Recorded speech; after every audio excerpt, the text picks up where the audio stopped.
May bago na naman bracket si Oma. Maglinis ng bag. Gamit itong bag hardware polish. Ano pa ang hinihintay niyo? Tingnan niyo paano tayo maglinis. Well, pabasain niyo muna yung pamunas niyo bago niyo ipupunas dito sa bagong letter para siya nasa nyo ulit-ulit para maging malinis.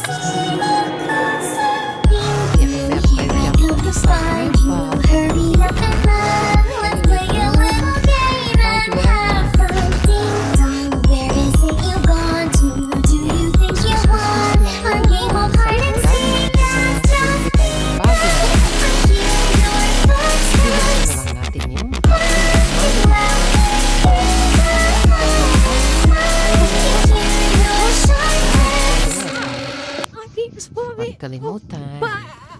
Lalo na kung may ukay-ukay ka, tapos medyo madumi yung bag, mas maganda ganito ang gawin mo. Linisan mo muna siya para maibenta mo siya lalo ng mahal.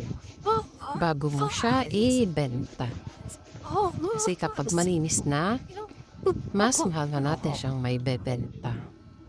So, kasi sa palaran yan. So, kinakailangan gawan mo ng paraan kung paano siya magiging malinis, tingnan at para maibenta mo ng mahal. Depende yan sa technique mo kung anong gagawin mo. Kung gusto mo makadami ng benta, linisan mo muna ang ibebenta mo para hindi naman nakakahiga sa mga buyer mo. Diba? Kuskus lang ng kuskus hanggang sa maging malinis na.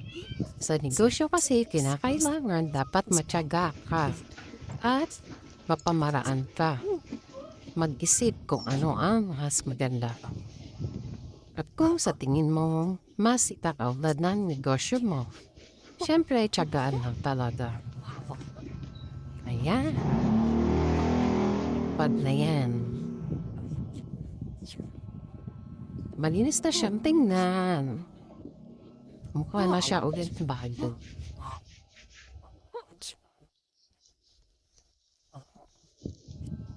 Medyo mahirap nga no talaga. Imagine kung ang isang bundle ng bag ay 200 pieces. Di 200 pieces din ang lilinisan mo.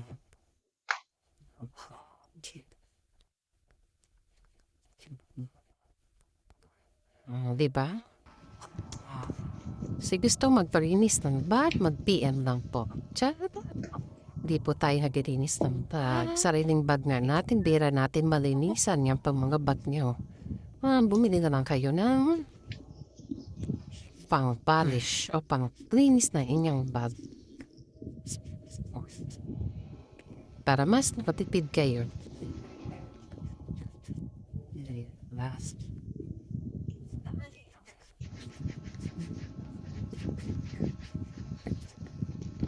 Kesa sa magpaayos or kung ano, kung pwede naman tayo ang gumawa, gawin na natin.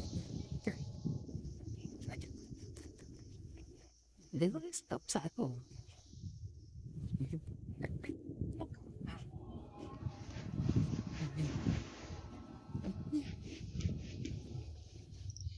So,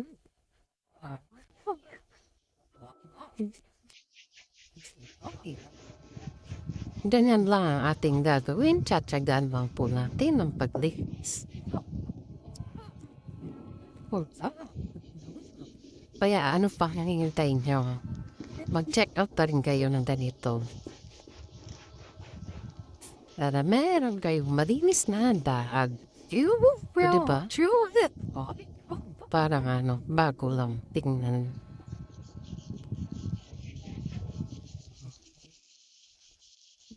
Kaya check out na.